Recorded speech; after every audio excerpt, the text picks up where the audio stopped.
იქნება ჩვენ საუბარი დღეს ჩვენ სტუმართან ერთად. Შემოგვიერთდა უკვე ქალბატონი ლალი ბადრიძე, ფსიქოთერაპევტი, რომელიც გვესაუბრება იმაზე, თუ როდესაც ჩვენ ამ შვებულების არაჩვეულებრივ დღეებს გავივლით და გვინდა რომ დავისვენოთ, რატომ ვერ ვისვენებთ მაინც და რატომ ვართ სტრესში. ანუ შვებულების სტრესაც ეძახიან ამ ყველაფერს. მოგესალმებით, მადლობას გიხდით რომ დილიდან ჩვენთან ერთად ხართ და მოდით თავიდან საერთოდაც დასვენების მნიშვნელობაზე დავიწყოთ საუბარი, ხო? იმიტომ რომ მთელი წელი შეიძლება ისეთ რეჟიმში ვიყოთ, ჩვენ ფიქრობდეთ რომ კი შეგვიძლია ვუძლებთ ამ ყველაფერს, მაგრამ რატომ არის ის რამდენიმე დღეც კი მნიშვნელოვანი ჩვენთვის?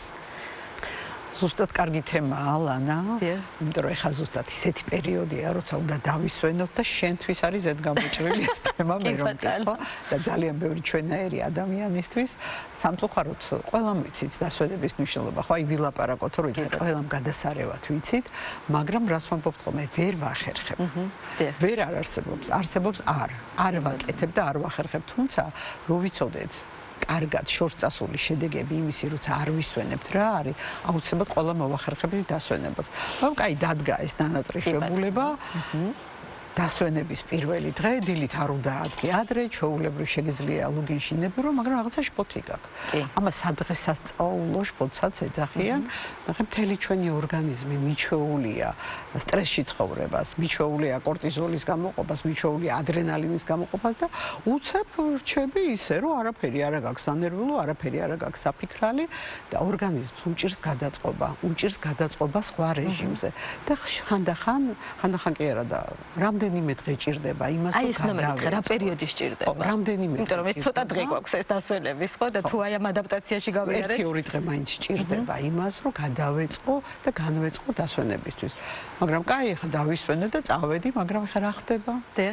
მოდი ერთი ჩავიხედო, ჩემთან რა ხდება სამსახურში. ერთი საკითხიც რომ ნახო, რომ გადავხედო თანამშრომლები რას აკეთებენ, ეს უკვე არ არის დასვენება, ეს არის რომ ფიზიკურად მზეზე წევხარი ირუჯები, მაგრამ შენი ტვინი მაინც მუშაობს. იმიტომ რომ ტვინი ვერ არჩევს ვირტუალურ დასვენებას და ვერ არჩევს რეალურს. შენ როცა ფიქრობ, ჩათვალე რომ მუშაობ. ესე იგი გამოდის რომ მენტალურად არისვენე. ერთი ეგ თემაა აუცილებლად. მეორე არის ის რომ ჩვენ მუდმივად მაინც სკროლავთ თუნდაც რა. დღეში 1 საათი ტელეფონი რო გადავდოთ, ეგეც არ გვინდა. და საკუთარ თავს რომ მოუწყოთ, რომ თუნდაც 1 დღე არ ავიყოთ ეს ტელეფონი საერთოდ, არ ვიყოთ ჩართული ამ სამსახურის საქმეში და უბრალოდ დავისვათ. მაგაზე მოგიყვები ერთ. როგორც ყოველთვის ერთ კაცი მოდის ტყეში და მოსდევს ვეფხვი. და მოსდევს ეს ვეფხვი და მორბისებ და სადაც არ უნდა დაიჭიროს და ამ დროს უფსკრულის პირას მივიდა და გადახტა. და რო გადახტა და ინახა რომ ამ უფსკრულს ესე ვაზის ტოტი იყო გამოწვეული და ჩამოეკიდა ამ ვაზის ტოტზე ინსტინქტურად. და დაბლა ჩაიხედა და ხედავს რომ დიდი ურჩხული პირდაღებული ელოდება რომ ეს როდის გადახტება. და ამ დროს თეთრი თაგვი და შავი თაგვი ღრნიან ამ ვაზის ტოტს, რომ როცა გადაყნიან ჩავარდება, ხო? საწყალი კიდე ახლა აღარ იცის იქიცა რა გააკეთოს და უცებ შეამჩნია რომ ვაზის ძირში არის მარწყვა. კარგი მარწყვი მწიფე და მოწყვიტა ეს მარწყვი და ჩაიდო პირში და თქვა რომ აუ ღმერთო ჩემო რა გემრიელია. რაზეა? რაობა რა გამოვიტანეთ დასკვნა აქ ყველაფრიდან. ხო, ანუ ზურგს უკან რა გრჩება ყოველთვის. ვეფხვი რომ ზურგს უკან ყოველთვის ადამიანებს რა გრჩება? რა გრჩება ზურგს უკან ყოველთვის? სტრესი რა თქმა უნდა, ხო და წარსული გრჩება. ყველას რა გველოდება? მომავალი. სიკვდილი ყველა მოვკვდებით, ხო? ეს თეთრი თაგვი და შავი თაგვი დღე და ღამე და ეს მარწყვი რა არის? დღევანდელობა. აი რასაც ხმე და შენ ვაკეთებ, ხო? დავივიწყოთ, მომავალი დავივიწყოთ, დღევანდელი დღით ვიცხოვროთ. ეს მარწყვი მივირთვათ რა, ნახე. აი ხა მე და შენ რომ ვზივართ, აქ ვზივარ, სხვაგან არა ვარ, არც წარსულში ვარ, არც მომავალში ვარ, არც იმაზე ვფიქრობ, რომ ეს უბრალოდ სიამოვნებ აი ამ ურთიერთობით და ამ მომენტით და რაც ურთულესია მოდი დაგვავიწყდა სამწუხაროდ ადამიანებს. ვეფხვზე ვფიქრობ, ხოლმე და იმ თაგვებზე. ვეფხვზე ვფიქრობ, იმ ურჩხულზე ვფიქრობ და მარტივით ვერ ვტკბები. იცით, ამაზე ალბათ ცალკე უნდა ერთი ეთერი დავუთმოთ, როგორ ვიცხოვროთ დღევანდელი დღით. იმიტომ რომ ეს არის ურთულესი ამბავი. შვებულების დროს განსაკუთრებით. კი ბატონო, ახლა ისევ შვებულებას რომ დაუბრუნდეთ და შვებულების დაგეგმას.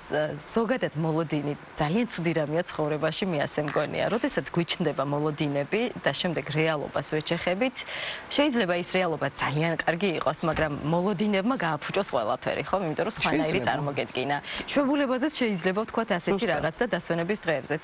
რა მოაქვს აი ამ მოლოდინს, რომ აი როდის მოვა შვებულება, როდის მოვა და მოვიდა და ვერ შეირგე. ნახე, ლანა წეღამთვლით რომ ერთი ეს ტელეფონი და სამსახურში ჩართულობა უშლის ხელს და მეორე რა უშლის, იცი, ხელს შვებულების სრულფასოვნად გატარებას. ადამიანების ძალიან დიდ ნაწილს აქვს გაწერილი. აი მოლოდინი რას თქვი, რომ უნდა წავიდე აქ, ვნახო ეს, მივიდე იქ, 7 საათზე ადგომა, ამ ტაძრის მონახულება, მუზეუმში მისვლა. ეს აღარ არის დასვენება. ეს არის იგივე მუშაობა. იცი რა, მივცე ჩემ თავს უფლება, რომ აი რის ხასიათზეც ვარ და რა განწყობაც ვარ, მოდი რა ის გავაკეთო. უბრალოდ ვისი ამოვნო. აქ და ახლა ყოფნით და ის რო გაწერილი და ეს უნდა დავდო მე აუცილებლად Facebook-ზე რომ ანგარიში ჩავაბარო საზოგადოებას რომ აი მე აქ ვიყავი და ეს ვნახე და ეს გავაკეთე და არავის არ ჭირდება ეს. შენ თავს მოусმინე, შენ დატკბი იმ წუთებით და შენ ისიამოვნე. მერწმუნეთ, ბევრად უფრო კარგია ის სურათები და იმ სურათების ნახვა, სადაც ბუნებრივი ემოციაა და არა ის რომელიღაც ტაძართან გადაღებული ფოტო.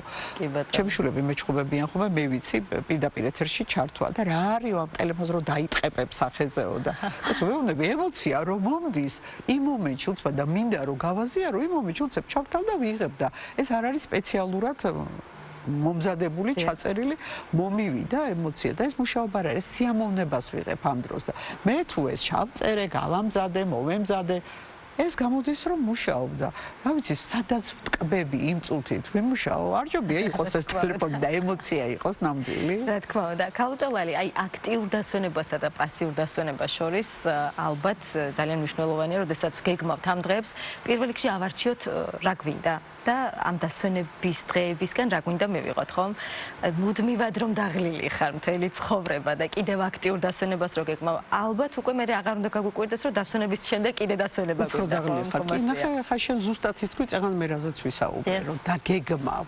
იცი რა, ერთადერთი მე ესე მგონია, რომ ლოკაცია შეიძლება შეერჩო და დაახლოებით იცოდე რა გინდა, მაგრამ შეიძლება საღამოს აპირებ დისკოტეკაზე წასვლას და უცებ მიხვდი, რომ არ გინდა.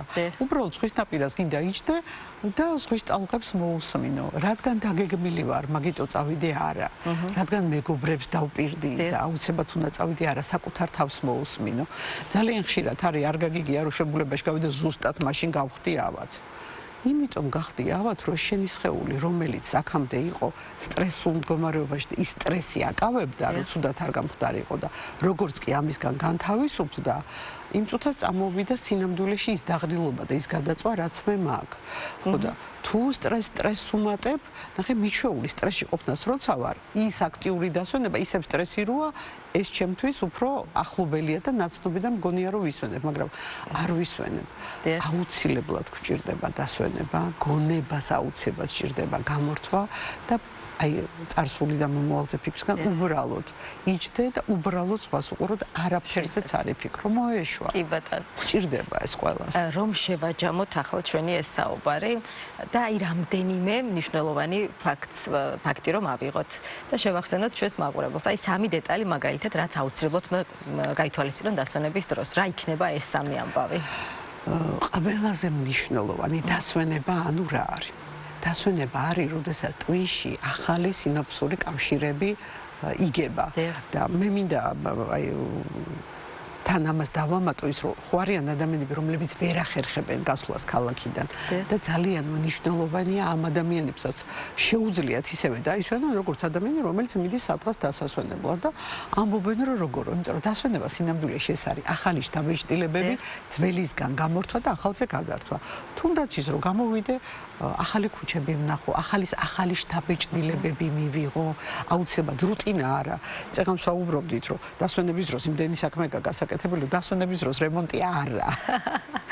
დასვენების დროს იმიტომ რომ თავისუფალი დრო გამოგიჟდა იწყებენ სახლის გენერალური დაალაგება, ამის შეცვლა, იმის შეცვლა, ეს დასვენება არ არის.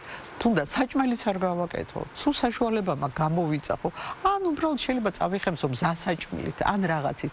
მაქსიმალურად შევქმნა აი ჩემი დასვენება თბილისში. თბილისში ძალიან ბევრი ადგილია, რომელიც ნანახი არ აქვს, რომელ ქუჩაზეც გავლილი არ ახარ. ის დაბეშტილება, რომელიც მიიღო, ახალი წიგნი წაიკითხო, ახალ მუსიკას, ახალი რაღაც გააკეთო. თუნდაც ვარცხნილობა შეიცვალო და სხვა როგორც ტურისტმა ისე დაათვალიერო შენი ქალაქი.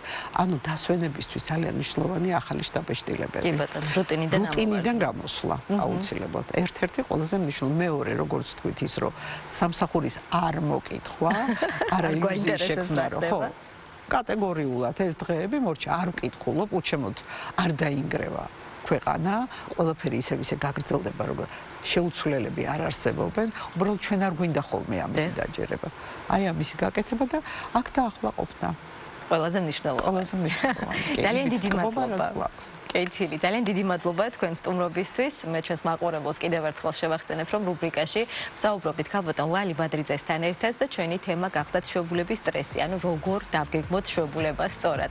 გემშვიდობებით და ყველას ბედნიერ დასვენების დღეებს გისურვებთ. ძალიან დიდი მადლობა.